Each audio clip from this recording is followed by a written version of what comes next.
Good day, everyone. Thank you for joining us for today's Sherweb webinar on cyber insurance. Hopefully, you're having a great day. Hopefully, you came here with a thirst for knowledge in the fascinating and fun world of insurance. With me today, I have the honorable insurance man of the hour, Mr. Dustin Bolander. Dustin, tell us a little bit about yourself. Tell us a little bit about Beltex Insurance and why did you get into the insurance game? I think is the $1 million question. Right.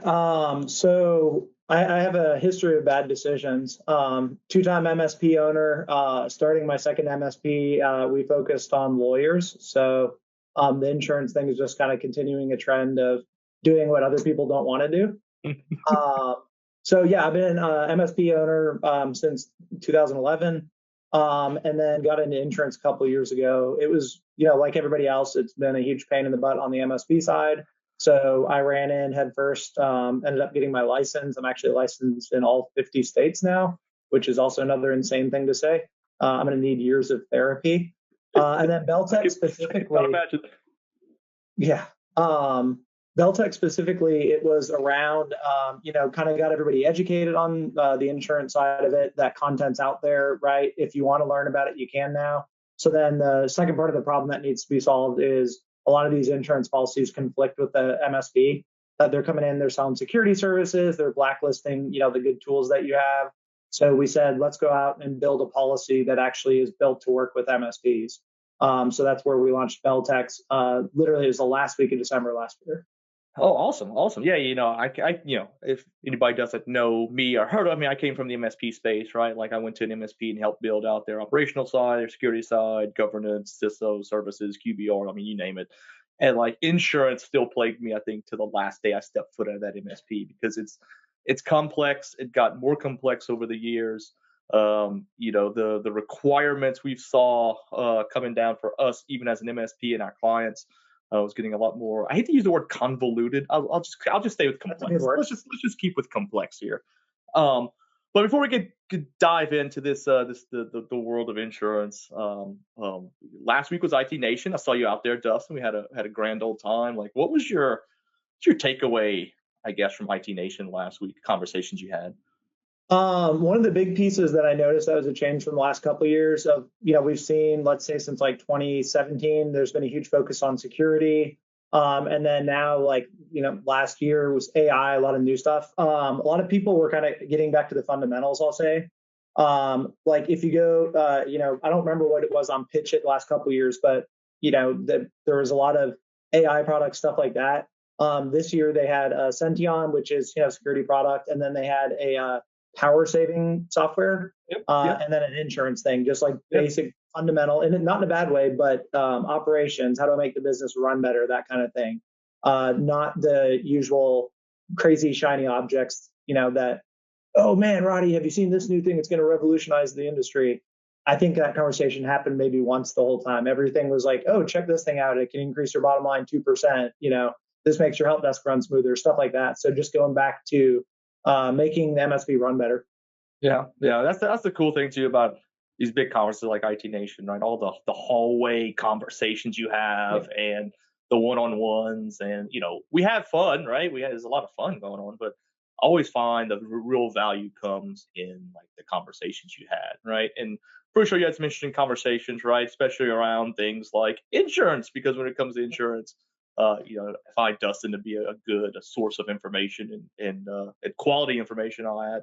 So Dustin, tell me a little bit. Like, so I'm an MSP, right? Like, let me put my MSP hat on, and I'm looking for coverage, right? So, what does that look like, right? Like, how do I know, what coverage I should have, what limits are there on the on my coverage, et cetera, et cetera. So, like, let's start with the basics, right? I'm in the market.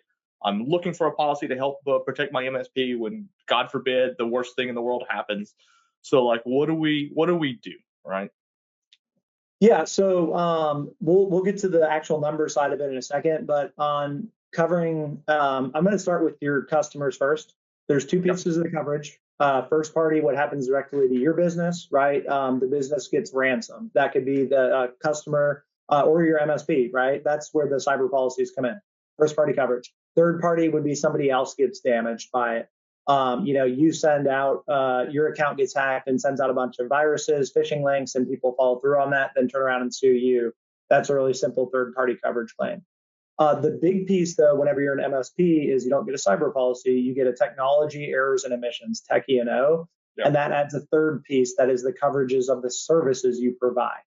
So you're providing backups to somebody, they get ransomed, the backups haven't been running because we forgot that you're supposed to be checking backups. At that point, that's a failure of service delivery, and that's where that tech E&O coverage would kick in. Gotcha. One thing that actually comes up on the MSP coverage side is there are policies available that will cover, say, your services, but not your first and third party. So you have this policy that will cover your butt in the event you have like a breach of contract with your customers. But if your MSP gets ransomed, not cover. If your MSP has like financial crimes, invoice redirection, not covered. So it's making sure those three pieces are handled. Good. Were you gonna say something? No. I was gonna say the only thing I want to add was like, so we're looking at actual like coverage amounts, right? Like, so I'd go have a conversation with a client because once a year, my clients and I would sit down and be like, all right, let's talk about insurance. Like one of the last things we do at the end of the year was talk about what insurance coverage we wanted. So a lot of my clients used to be like, I'm good, I have $1 million policy. That should be more than enough for me to cover me in case of an accident, right, or an incident. Yeah. How do you have that conversation with a client, right? Like how do you say, well, let's break down that $1 million and tell you what it actually gets you? Because it's not just they don't just cut you $1 million check, right? Like it's broken down into different pools, Right. or different liabilities, or different I guess business areas that the different amounts of cash can cover, right? Yep. There's absolutely some gotchas in there. Your $1 million policy is probably not always $1 million on it. So a couple things we did for illustration here. So this was a real quote that we did at Beltex recently. I pulled the real numbers actually just yesterday. It was like, let's not put the carrier names on there. So last minute change. So couple pieces on here. If you go down and look on the where is it, contingent business interruption. So we're about halfway down. This was one that let's use a real world example that came up recently, right, with the CrowdStrike outage. Contingent business interruptions where it's caused by the third party. So if you look at these two policies, the one on the left, $1 million policy, is actually $1 million. Awesome. The one on the right, $100,000. So suddenly, and think of all the third party things you use, especially hosting is one of the biggest dangers there. AWS goes down, your data center goes down, things like that. SaaS applications. So this actually, the last couple of years, has gone to become a really important coverage because of how much stuff. It's not like we got, the majority of customers, they're not a bunch of servers sitting in their office anymore. They're cloud hosted, it's SaaS apps, things like that. So if that takes it down, I mentioned earlier, law firms, they have their time and billing platform or their document management platform in the cloud. That goes down. Suddenly they can't bill. That's what falls under that contingent business interruption. So that one's super important, and that's one that you still see a lot of differences in the coverage of it, even to the point of, I mentioned CrowdStrike earlier, not picking on that, but just top of mind for everybody. Some of them don't cover system interruption because CrowdStrike was not a malicious thing. So some of them will say it has to be malicious to qualify to get a claim paid out on it. Yeah, and like being involved, so like I was involved in incident response at our MSP way back when, right? All the other different functions of an MSP that come around. So like, hey, if my business is interrupted, how do I meet payroll, right? Like, how do I make sure that any indirect issues, especially with like supply chain, like how does that pay out? Do I have to pay? I see it in here. My notification costs in case I'm regulated to send notifications or notices of incidents or notices of breach to people affected by that incident. So, like, what's some other pieces of that you find commonplace for MSPs where we don't really think about it, but it's something that normally happens as part of an incident that insurance covers? So one of the biggest lessons that I tell MSPs is it's the whole conversation we've been having about, don't do the incident response work because it might not be covered. The piece that's more, I don't know, interesting is kind of a screwed up word to use for it, but it's not the outright denial of it. There's a couple of carriers that have if you use a non-approved IR partner, like your MSP, that they severely reduce coverage.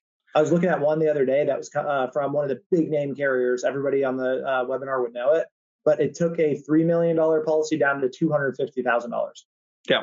on the recovery side of it. So the MSP comes in, you think you're doing the right thing. I wish we could do the right thing on it, but on that policy, that would have cut their coverage substantially on it.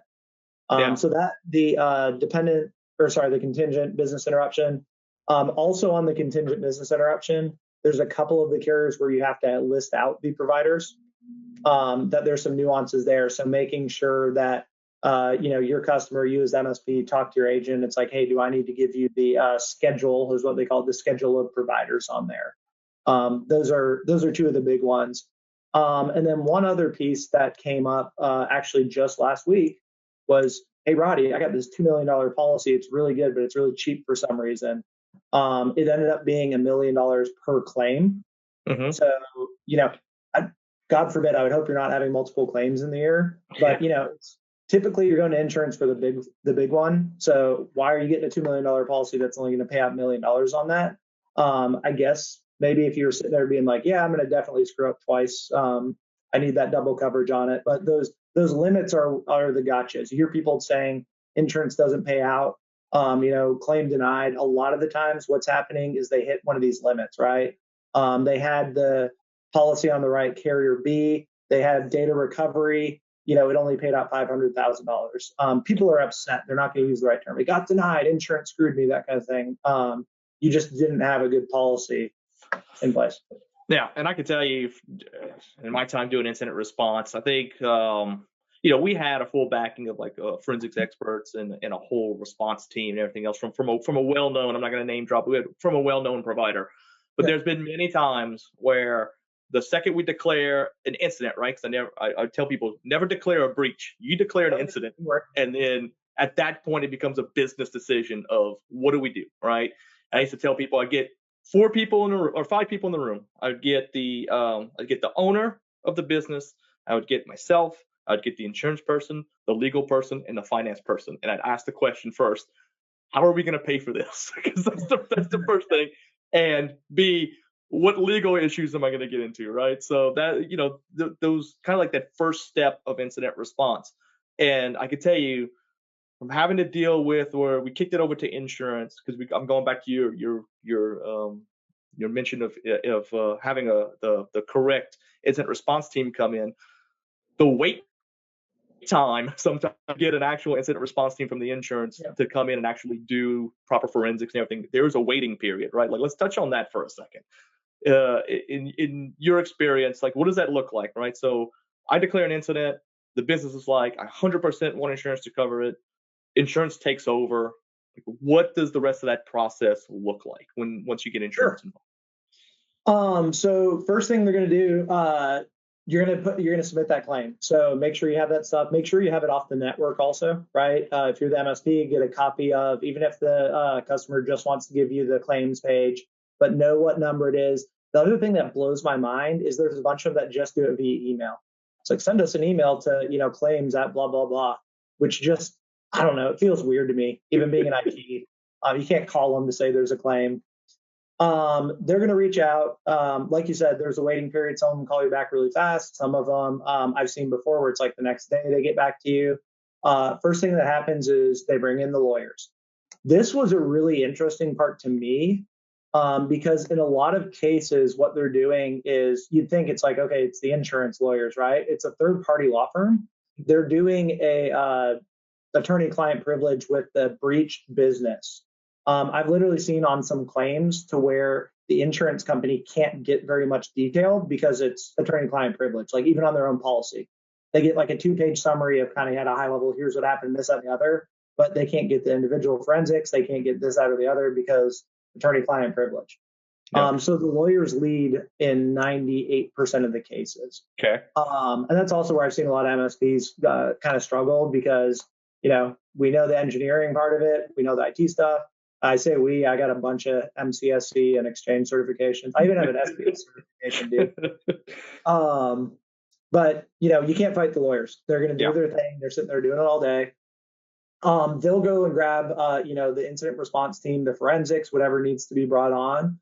One piece that is useful is a lot of the policies will list out the providers. You can request the providers. So you can go in and say, okay, I'm looking through this. I want to make sure I get somebody MSP friendly. Can we use Blue Team Alpha as that's like a legit company. Yep. They come out of the MSP space originally. They're really MSP friendly. If they're listed on that, you can tell the attorneys and say, hey, can we grab Blue Team Alpha for this? So leverage those lists if you have any interest in it, knowing who's available, that kind of thing. So at that point, they kind of bring everybody in. Usually the goal is to reduce the damage kind of day one, right? How are we're going to shut down the ransomware attack. We're going to, get a grip on things. And at that point, okay, we can take a breather, begin the recovery process. One question that we get a lot on the Beltex side is, okay, what if we do need to make a ransomware payment, right? How does that work? The majority of policies are going to be reimbursement. So they'll have my understanding on the ransomware negotiators is a lot of them will do short-term loans and stuff like that. But people are concerned about that. Coalition is one of them that does pay directly, I believe, where they'll make the payment on behalf of. But there's little nuances there. So as your customer, this is like one of those crazy things to put in the IR plan, right? Ask those questions and see what that policy covers, what that carrier will actually do for you. Let me stop you for a second, because I'm gonna make a point about paying ransomware. So a little federal institution called OFAC that may have some problems with you guys paying ransom. So always make sure before you pay a ransom, and I'm going to double down on this, make sure you consult an attorney, a breach coach, like whatever. Because if you fall, so OFAC is basically make sure that you don't give financial payments to known terrorists or enemies of the states for the most part, right? So OFAC's going to make sure that you do not pay known terrorist organizations, or they have a list of known people that have sanctions against you cannot pay. So before you get yourself into more legal trouble, before you make a ransomware payment, please make sure you consult an attorney. Okay. Yeah. Justin, back to you. Sure. Sorry. I just wanted to make that point because a lot of people just say pay the ransom and go away, but like OFAC has a problem with that. So you just saved some random poor MSP from jail. Yeah, hopefully. Jail's not that bad this time of year, but I'd rather you not be in it. Anyways, go ahead. Yeah, I mean, as part of that, you're going to have to get the sign off. So big lesson for the MSP side of things too is going in, if you are participating, if you're helping with things, get everything approved in writing from insurance. Because hey, Mr. Customer, hey, Roddy, we're going to restore from backups. It's going to take X, Y, and Z. Your customer goes to the insurance, the incident response, the attorneys, and says, here's what we're doing, get it approved, that kind of thing. You don't want to derail stuff trying to be proactive on it because they probably have a plan. Again, going back to that's where you get into trouble where it's like, oh, shoot, that wasn't approved. No, we didn't want you doing that. So communication is key through this whole process. We are going to do this. Is that approved? We're going to pay this, group their ransomware payment. Is that approved? Because there's also requirements inside of the policy around the incident response, around the claim, that you have to get approval on, that kind of stuff. What you can and can't do, and even what the carrier can and can't do on your behalf. So the OFAC thing's important, but also keeping in mind that, you should probably check those lists too. Because I think if you make the payment, it's probably your butt that's going to jail on it. Correct. Yeah. And I think that's the thing. Okay, it's the defense. Yeah, and I think the other what I'm hearing you say is like, as MSPs, right? Like someone's having a problem. I think our natural, like technical and just our whole spirit is like, we're going to help you fix it, right? Yeah. And that becomes a problem because you have to be hands off at that point and let a very slow process take place while your client's down, and you're probably going to get the angry phone calls about why are we still down, etc. But you have to help the client understand that like there's a process to this, right? And we have to make sure that we try to make you whole again, because the whole point of this process is that the business is made whole again. It survives. People can still continue to make a living, and that business still has its doors open. So like helping clients understand that and helping take a part of it, but taking a back seat, I think that can be a little bit difficult for MSPs, right? Because the claims process is almost an anti-MSP process, right? We've just like, oh, something's on fire, we're reactive, right? I know everybody's like, oh, we're really proactive. It's just the nature of the business. You're at least, let's say, half reactive.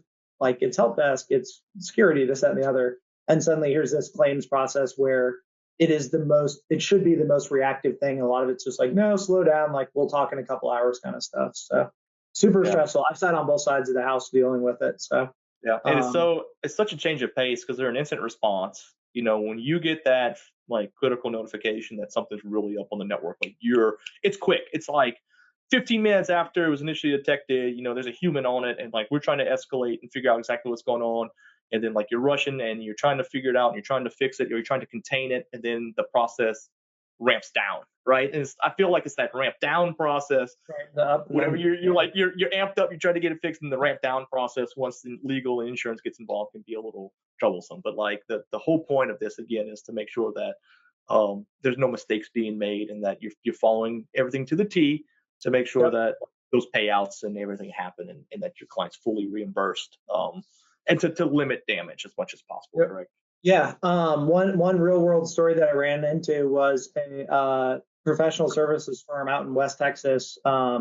They had a breach, they got ransomed, and their MSP was smarter than everybody else and insurance, all that good stuff. So they went in, they restored from backups from a couple days ago. Guess who is still in the system at that restore point that they did? So now they just had another interruption. They just had the ransom went up, just it's bad, bad, bad, bad, bad, because there's hardly anybody in MSP that's forensics, right? That's like actual forensics that can run that kind of stuff down. So Yeah, um, yeah. I mean, the last incident I worked at our MSP before I left the MSP side of things was we had 45 days worth of logs, and it went past the 45 days how long they'd been on that network. I think like the mean dwell time or something like that is a couple months. I think for an incident. So if you don't have enough log data to tell you how long they've been on the network, yeah, restoring back or blocking a port on a firewall because like maybe RDP was open accidentally or something does not stop the attack, right? yep, I've seen so many, persistence where there's rats installed, or they're using some kind of SSH connection back to some command and control servers. Like all this stuff that you may not be able to detect or see could have been going on for months. So yeah, actually that was we actually made that mistake at our MSP as well, right? We restored back some workstations and they were immediately reinfected within a few hours, right? So yeah, it's crazy. yeah, yeah, yeah. All right, I So want to talk one more thing on here real quick. This yeah, slide. yeah. So we still have there's those guys out there that are like, we don't need cyber insurance. We're the most elite MSP. We're the best at security. It's a scam.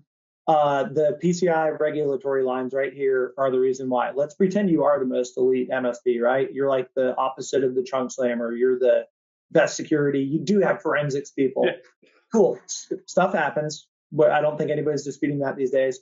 Okay, you get in, you lock it down, you restore this, that, and the other. Well, guess what, dude? It was a doctor's office. There were 100,000 patient records breached. I want to say in Texas, I think the fines for that are like 250 per person, right? That's a lot of money. So now there's no insurance. Who do you think the client's going to be upset with, right? Yep. So that's what that regulatory one is for. Or if they have PCI compliance in place, that's what that's for. Is insurance is going to cover those fees and fines, right? The lawyers, the non-technical stuff, that's super valuable. There's coverage in there in most policies for financial stuff if there's like invoice fraud, stuff like that. So even taking away the technology, the security part of it, getting your customers to have a policy helps cover all that kind of stuff. You don't want to be sitting there writing a check for HIPAA fines as an MSP. Yeah, yeah, no, for sure. Especially like when you start looking at things like GDPR potentially, what's coming down the pipeline with CMMC, or some of those penalties, like you filed under False Claims Act jurisdiction with the Department of Justice, right? So those fines, especially GDPR, because I've seen some of those fines, can be outrageous. I mean, they can be pretty hefty. But like changing pace for a little bit, right? Because I want to make sure we get because we have a lot more topics to cover into this. Let's Yeah. talk a little bit now, Dustin, about we have a computer rolling, but like the key components of cyber insurance coverage, right? Like, what are some what? Let me try to phrase this. What are some of the main components MSPs should have or be discussing when they're talking with their clients about coverage, right? Yeah, so I think I mentioned earlier the legal, right? The regulatory fines, stuff like that. One piece that's really underrated is the business interruption. So earlier we talked on the dependent third party. but even just standard business interruption. We're a widget manufacturing and we got ransomware, right? We can't build widgets during that time. So as part of that, once everything's wrapped up, oh geez, you were down for 10 days. You normally make $10,000 a day. They'll basically, I'm oversimplifying it, but they'll basically give you a $100,000 check for here's the time that you were down. Like that's pretty invaluable. Okay, great, we got back up through insurance covered all the ransomware recovery and stuff, but we still just lost 10 days of business. You said it exactly earlier. Insurance is there to make you whole. So that's what that interruption coverage is for. Like that's pretty invaluable. And again, as an MSP, you don't want to be cutting a check for that. Yeah. That's what I always told people too, right? And we're about to get into the discussion of subrogation in a little bit, but like how much can your MSP be hit with and still survive if you get held liable for a piece of an incident, right? Because maybe you weren't responsible for the ransomware incident, like you said, but maybe your backups weren't complete. Maybe you missed a database somewhere. Maybe you missed some critical files. Maybe you weren't backing up a cloud service, and that was part of the incident, right? So let's talk a little bit about some fun things. This is where I love, because I was involved in some subrogation stuff at our MSP whenever we had ransomware incidents. So Dustin, so what's subrogation, right? Like that, I see that word get thrown around a lot. There's a lot of discussions around how much liability MSPs can have. So like, let's start with the basics. So what is subrogation? Yeah, so basically it's saying if there is a claim that you're, as part of your policy, that you turn over rights to the insurance company to go after somebody else, right? Oversimplifying it. It's Sherweb, so we probably got a bunch of Canadians on here too, but just speaking, I'm down in Texas. In America, we just love to sue each other.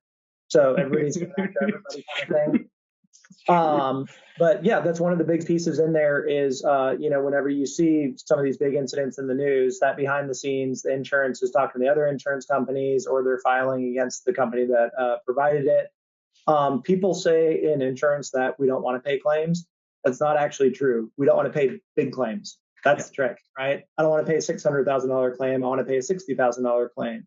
And if there's a $600,000 claim and there's clearly this MSP that was at fault to the insurance company, they're probably going to go to the MSP and their insurance and say, hey, we want you to cover, X, Y, and Z as part of that. So this is a big piece on the insurance side of it, to where, again, trying to reduce those claims. So where those opportunities make sense, where, somebody did screw up, they're going to be subrogating against the provider, against the provider's insurance. I always like to explain to people when they ask me this, it's kind of like you get in a car accident and the police show up and they go, it's never 100% somebody's fault, right? But maybe they'll assign like a 60-40%, accident, or 80-20 to determine who was really at fault or what percentage someone was at fault. And this is basically what it is, right? They're trying to figure out whether or not, so a ransomware incident hits, you improperly, or as an MSP, you didn't follow your MSA 100%, or you weren't doing what you're supposed to be doing, or you weren't doing what you conveyed to the client, you're responsible for 10% of this claim, because 10% of this, of the, what's the word I'm looking for? 10% of the problems or 10% of the damages were responsible by the MSP. So that's why, like, when I have this conversation with MSPs, I always say, like, follow your MSA to the best of your abilities, or follow your MSA. Make sure that you're following your MSA to the best of your abilities that you can, because you want to make sure that if you sign a contract with someone, you're doing it. And that's the difference in between going to court and having to pay $100,000 and having to pay $500,000. Like, if you had to ask me, because this happened to us, like, we were on the hook for potentially $250,000. We got that down to about $30,000 because we could prove in court that, like, we were doing what we were saying, and there was other issues surrounding that were outside of our control. So, like, don't ever think just because you have insurance or that you're the MSP and the ransomware incident happened because an employee clicked on an email even though they were supposed to be following your training, and they accidentally downloaded ransomware, or someone plugged in a computer to the network that you didn't manage, does not mean you're off the hook. There's always going to be some kind of thin gray line there that you could potentially cross so that someone can see you're liable for, right? Stuff's going to happen. I always say the hackers are perpetually one step ahead. We started doing this, that, and the other. Now they have the AI-powered Zoom videos.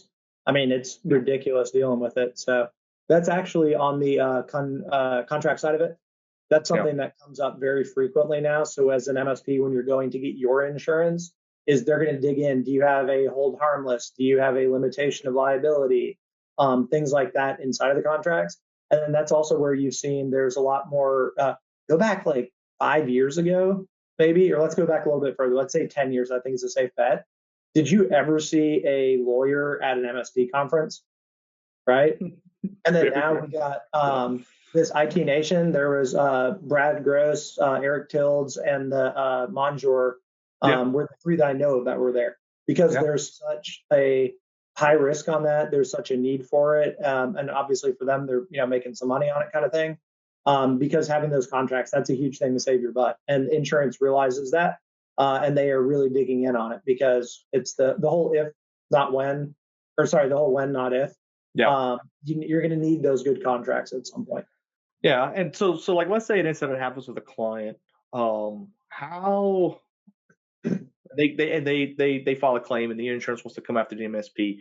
Does the insurance company come directly after the MSP and then we get our insurance involved, or do they sue the insurance directly for the MSP? Like, what does that look like, right? Like, what does that litigation process sort of look like? It varies, and it's one of those of it's very behind closed doors kind of thing. So not going into a ton of detail on it, but a lot of times that it'll be who's your carrier, who's your policy, and they'll talk it out. Insurance, the last thing you want to do, like literally chapter 1 on getting your license, never go to court, you will lose. So insurance just has so a lot of people just be like, okay, what if it's, MFA is supposed to be on, and you turned it off for like everybody, and there's like a business email compromise. It's very provable that it's turned off, right? That you weren't doing what you said. If that's like a small claim, they're probably going to pay it out and then just non-renew you because it's not worth even fighting on it. The same thing on the subrogation side of it, where it's like, ooh, there's no way, like, Roddy totally came in drunk and opened RDP direct to the internet over the weekend. Like, you know me too well, Dustin. Would never happen. But so they're gonna talk it out in the majority of cases. If it's a contentious or if it's something huge, right? You see like these $10 million claims in the news, that's different. But for the stuff that, the SMBs that most MSPs are dealing with, it's going to be more of a negotiation. Yeah. Yeah, that's the thing. Like, we were in the same, I think, boat as with your MSP. We were very much focused on the legal sector, and I can tell you, like, they don't want to sue, right? They don't want to they don't jump out the bat and say, we want to sue. It takes a lot of time, it takes a lot of effort, stressful. There's discovery involved, and I can tell you, like, discovery can be fun, especially in certain cases, depending on how deep that discovery goes. No one wants to put the effort in to recoup $10,000 or whatever that cost would be, right? So it's easier to just pound your fist on the table and threaten, and then come to some middle ground there. Yeah, so I say, like, you got to kind of be a negotiator of peace during these times of incident, because you don't want to just sit there and yell at each other and get nowhere, because a lawsuit will potentially happen easier. A lot of this time it can be settled through like clear communication, pre-incident as well. Like, how do we, like, what does an incident look like? Doing tabletop exercises, right? Like going through that process of understanding. All right, we're deep to our neck in crap right now, and it's not as stressful because we've walked through this. We understand the process. We know what's going on. I think it's that stressful piece, that not knowing what's next piece, and then the inability to get around that and just continually anger the client that causes a lot of these lawsuits, except in big cases, right, where like it's a big loss and there's clearly been some kind of negligence going on. But for the most part, like, just having open communications and keeping things clear, and maybe even bringing a third party like a breach coach to help walk you through some of this is useful as well, right? Oh, absolutely. That's where like our big focus is for profitability, just to be blunt, right? This next year is going to be on that post breach, because it's like upfront, you can sit there, you can say, I'm going to talk about SentinelOne for a second, because it's an excellent tool, but also if you've ever gotten in there, there's like 150 things you can configure, right?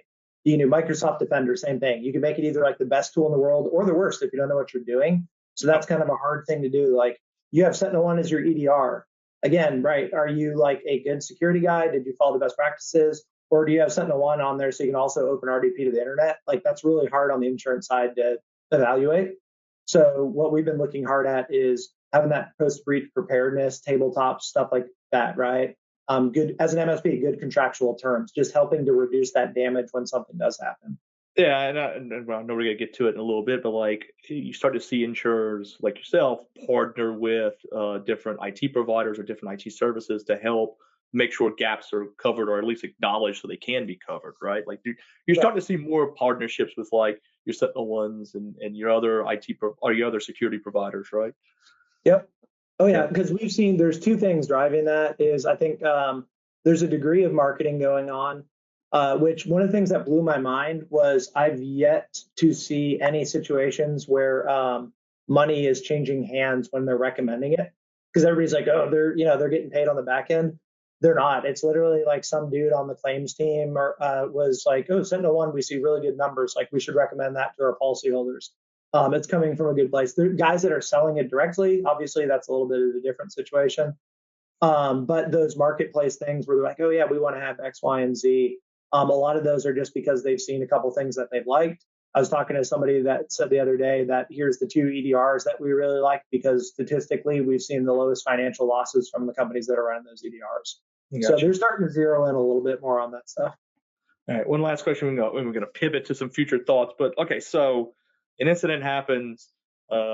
Client, we failed at our peace negotiations, right? Which does happen sometimes. The client lawyers up and comes after us. Like, what support, what resources does the insurance company then provide us if we reach out to our insurance and say, hey, here's what's going on. It was an incident. They're coming after us. Um, what can the insurance company get involved at that point? Like, what resources can they help provide us? Yeah, no, that's a type of claim also that's going to be covered. So that was where we talked earlier around the tech E&O, right? Technology errors and omissions. You have your first party, you have your third party, and you have your services delivered. So that's going to be covered under that services delivered. That goes back to I haven't seen anybody limiting the legal aspect of it, but making sure is your $3 million policy actually provide you $3 million of lawyer because in a lot of cases you're going to need that. A lot of the claims against MSPs end up happening that way, and that's another argument for. I realize I'm super biased on that, but get your customers to get insurance. It doesn't Mhm. matter how good your incident response plan is. It doesn't matter how much your rock stars you are. The customer is going to come out at a minimum unhappy on the other end. Nobody Yeah. sits there and goes, "Roddy, we just got breached. That was great. I had such a That good was time." fun. No, Uh, no, it's very stressful. It's a very it puts the MSP in a very bad position, and I can tell you, you're gonna discover things about that client during an incident that you wish you would have never had to ever know about. So we did one time where up and down we asked them once a year, what type of data do you store, right? And we go through a list of data. yeah, So I want to know if it's financial, if it's IP, if it's DoD like government work, is it health, like whatever. We go through a list and they swore up and down. They didn't touch a single government entity. They had an incident where their file server got hit, and then they turned around. They were like, "Oh, by the way, we have data here that's from like that. We worked some cases with the sheriff's department of such and such parish." And I'm oh, like, "Guys, geez. every year we ask you if you touch any Yeah, government. How did?" And they were like, "Oh, yeah, it kind of slipped our mind." And it's like, this is a whole. Now we got to like report to the state of Louisiana that there was an incident with like a government entity and all kind of other fun things. So yeah, so it's always good to have like that insurer back you with some resources to help you navigate that because incidents are never ever ever go the way you plan them, right? Like you can yeah. make them easier through tabletops and discussions and having a good legal and insurance provider, but like they're I can tell you I've never had And one you'd where I rather walked have away with your customer fighting with insurance than fighting with you, right? yeah At that point, where it's like, hey, yeah this is why we told you to get insurance. They're still probably not going to be happy with you, but at least they're redirected, they're made whole, right? So yeah. All right, so let's talk a little bit about future predictions for a second, right? All right, so yep. it's changed. The insurance, I tell you, just working with insurance over the last years at our MSP, right? Because we had a lot of besides our vertical being legal, our second vertical we focused on was insurance, right? And we hit them at the right time because cyber You're a insurance total became sicko, dude. no, dude. Insurance and lawyers. I'm a glutton for punishment.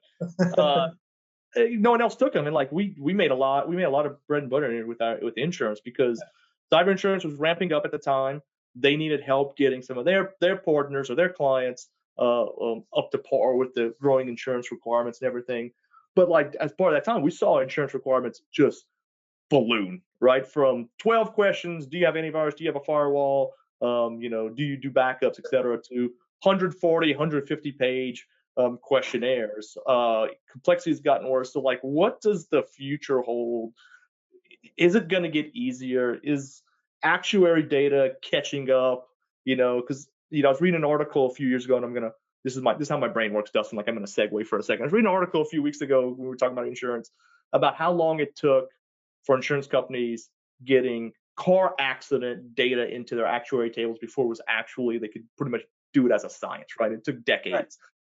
Right. How does cyber insurance look? How does the tech world look with regards to that actuary data? Like, have we gotten it down to a science where do you see that happening? Can I go to a website, click on a link, fill out 5 questions, and then my insurance policy is provided, or you think we're never going to get there?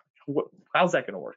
So we're kind of getting there. We're getting there slow. There's a couple of problems on it. The first one is the industry is so far behind. So whenever we set up Beltex, this is going back to August 2023, we went out. We had talked to I'm going to say 40-ish carriers total. And one of my roles, my business partners, our CTO, and him and I decided, all right, why are we having to do this? It's all PDFs, right? Why are we doing this, guys? It's 2023. We found a total of 5 carriers that had an API. Like, that's just table stakes, right? So super behind on that side of it. When they have the data, they can use it really well. The problem that you're running into in cyber is stuff changes so fast. So we had all this stuff before. Great. We just kind of got a grip on phishing technologies. We just got a little bit of a grip on some other stuff. And now all of a sudden we're dealing with AI for underwriting. So that's the biggest piece. Like, let's do car crashes. I grew up in the 90s, so the Stone Temple Pilots concert was awesome. I finally felt like the older guy at the conference for the first time. A bunch of the 24-year-olds were going, I've never heard of this band. Yep. But go back to like the 90s till now, right? Cars have gotten safer, but there's not some crazy new, there's some of the like partial self-driving stuff, but like you can still get in a 90s car and go drive it, right? It hasn't fundamentally changed. Go try to use a computer from the 90s. Like, it's completely different experience, right? We have the internet now, we have blah, blah, blah, blah, blah.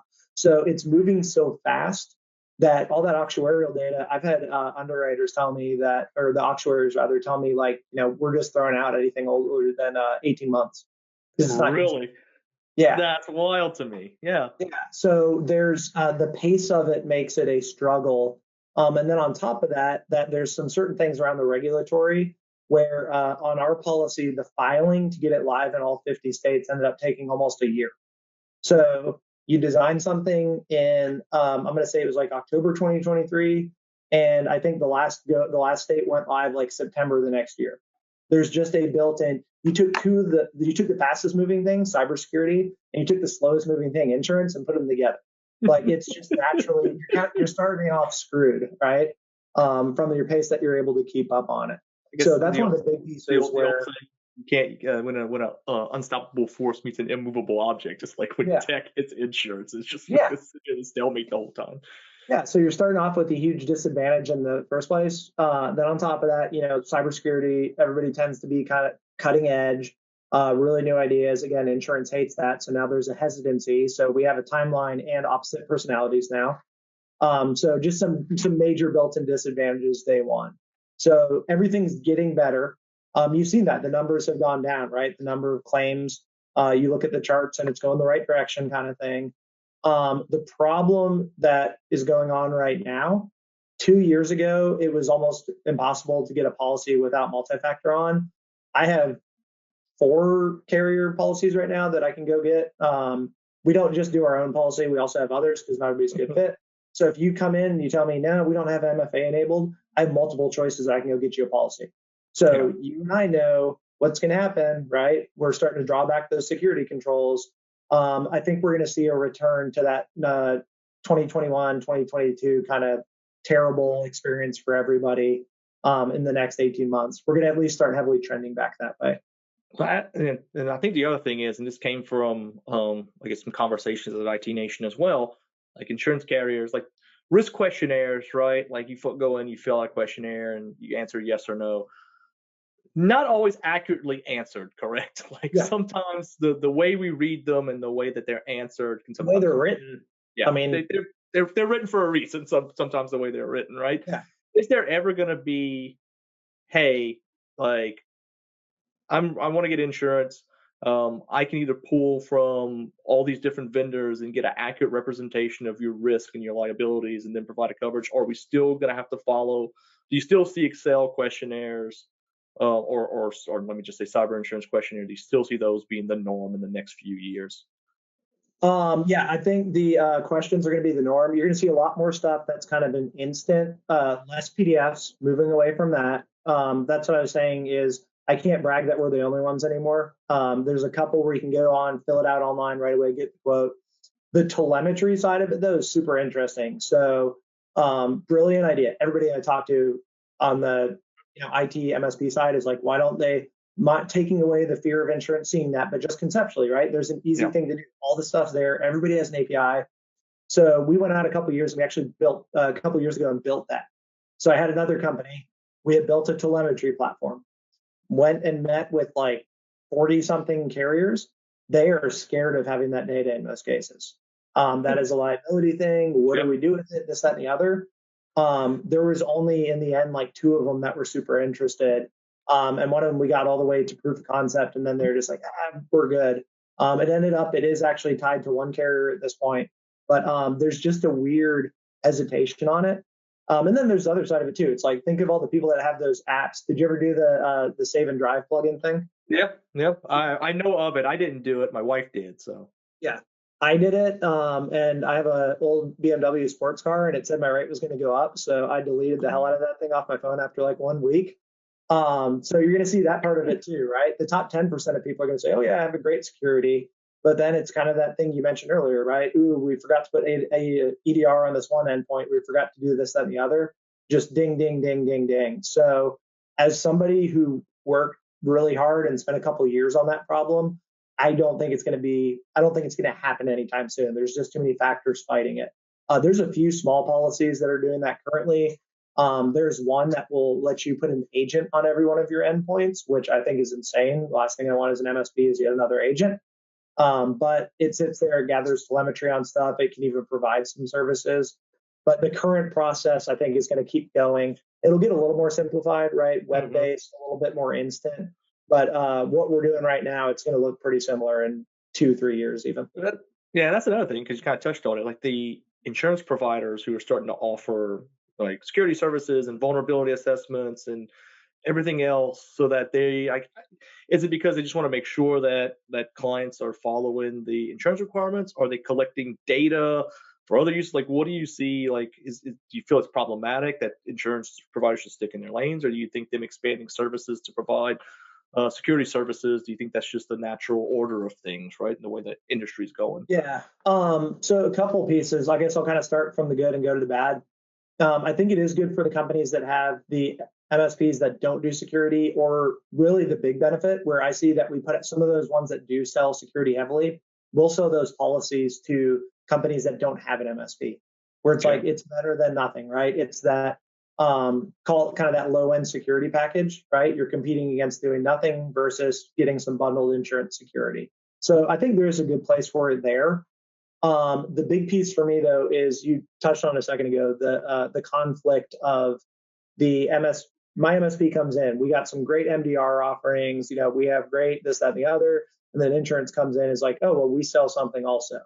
Yeah. If you look, the majority of those cases, there is a separate company. It's like, oh, we're not insurance, carrier. We're insurance security incorporated, because legally they have to. There's laws keeping them separated on that. So Got it you. definitely is a money grab on some of that. The other part that drives me nuts is we talked earlier about insurance being behind the curve. So I went to 2023 last year. If any of you guys are really sickos, Roddy will probably like this one. There's a big insurance conference every year in Miami, called Net Diligence. Mhm. Last year, whenever I was out there, everybody kept telling me, going, "Hey, Dustin, have you heard like this next year? There's this huge new technology that we're going to be pushing called MDR."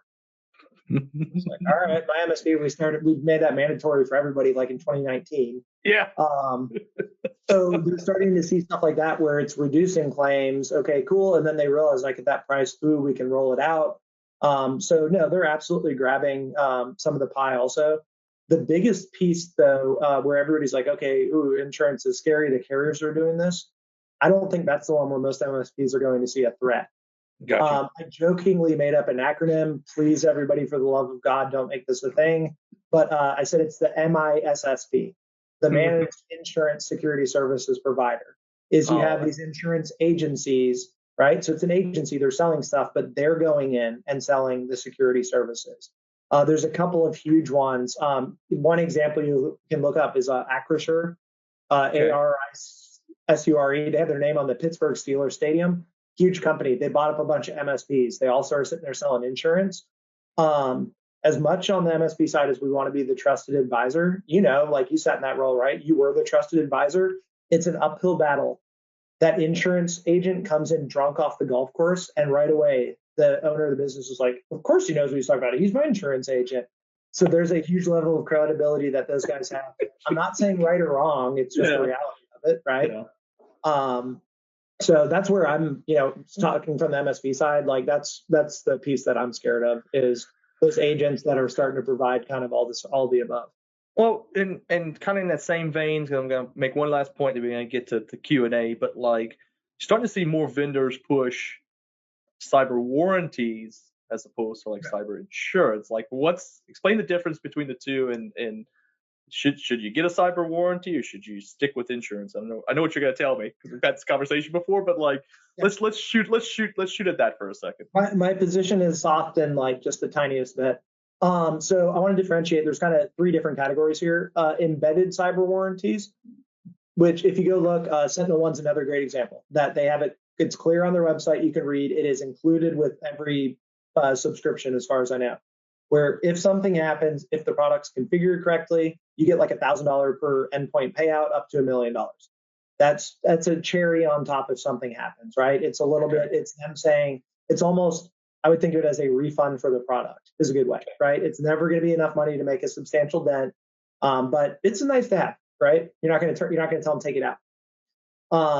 We just talked about the full warranty or the full insurance policy. It's going to cover not just the incident response stuff, but it's also going to cover the business interruption is huge.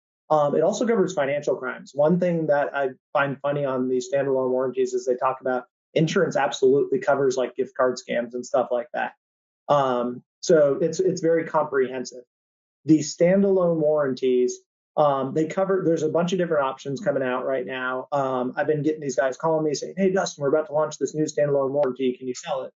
So I'm not going to go into the nuances of what those cover, but the more important part is go as an MSP, call up your insurance carrier and say, I am planning on selling this standalone warranty.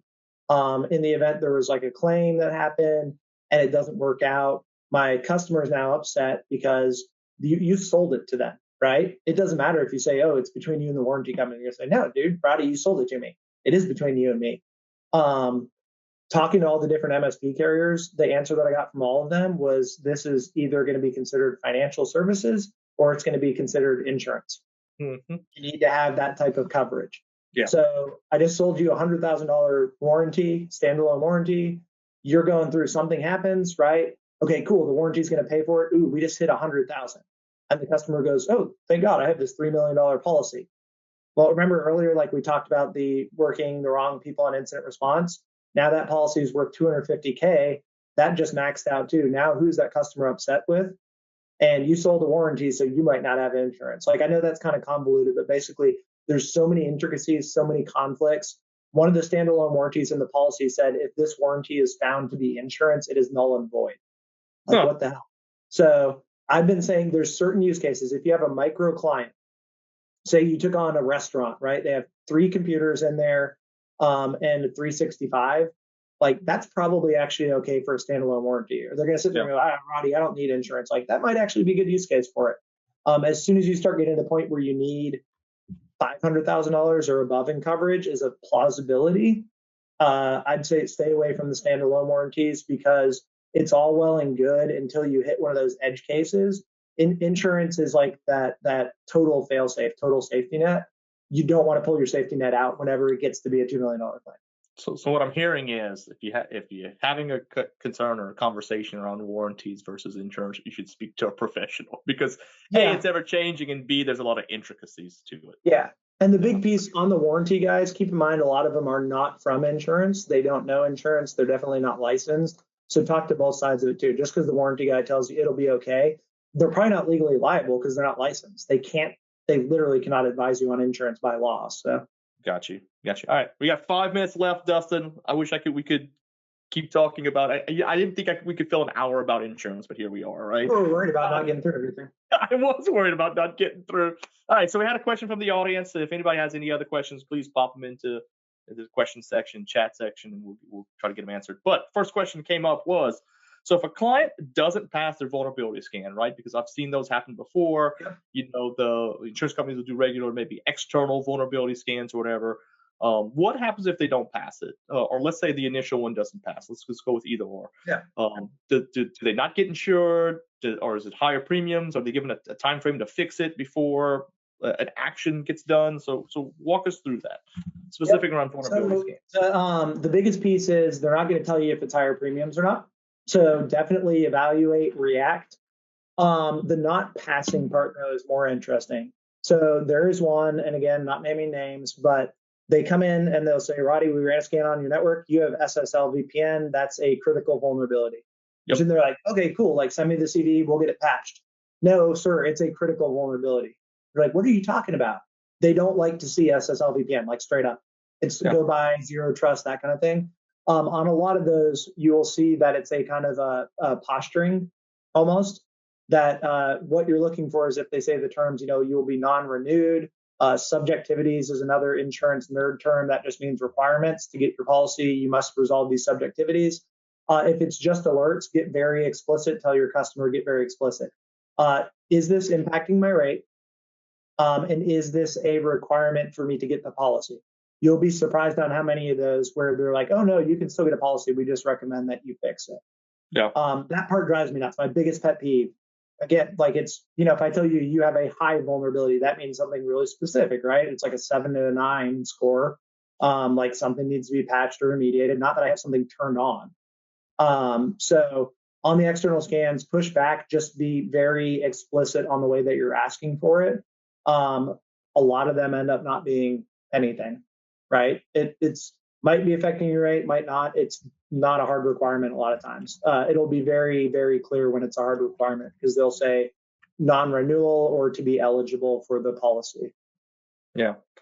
So Dustin, 3 minutes left to the webinar. Tell us, like, if we have insurance questions and we want to get in touch with you, what's the best way to find you? Right? Do we have to hunt you down somewhere? Or do you have a website, an email address? At the bar at the conference, but I'll be there. Dustin, I'll drop it in chat. Dustin at Beltex BELTEXINS.com. Or if you go to our website, we got a contact us form. But I'm always happy to just jump on. I have conversations all the time where it's like, hey, can I get 5 minutes of your time for this? And then, you got an agent already, that kind of stuff. You want to talk about warranties, this or the other. I like the reason you and I get along, we just like talking to people. So Yeah. Well, Dustin, look, I appreciate it. This has been, I think I learned a couple things here too. After all the years of dealing with insurance and working in the insurance industry on the MSP side, feel like it's ever changing, and it's always good to refresh on the topic, especially if you've been involved with it for a while. But you are indeed a wealth of information, and I do appreciate your time in here. To the audience out there, Dustin has put his email address in the chat if you want to reach out to him and talk more about your insurance needs. I will say this: Sherweb does have for us a cyber insurance readiness guide that we put out there. It's a comprehensive guide on understanding a little bit about insurance. How do you build stacks, security stacks around insurance? How do you position yourself to help do insurance readiness programs to get people ready for their insurance journey? So we will be sending this up in a follow-up email. But Dustin, I can't thank you enough. Thank you for spending an hour with me today and helping raise the tides a little bit in our industry. always fun. Yes. Thank y'all so much. Y'all have a good one.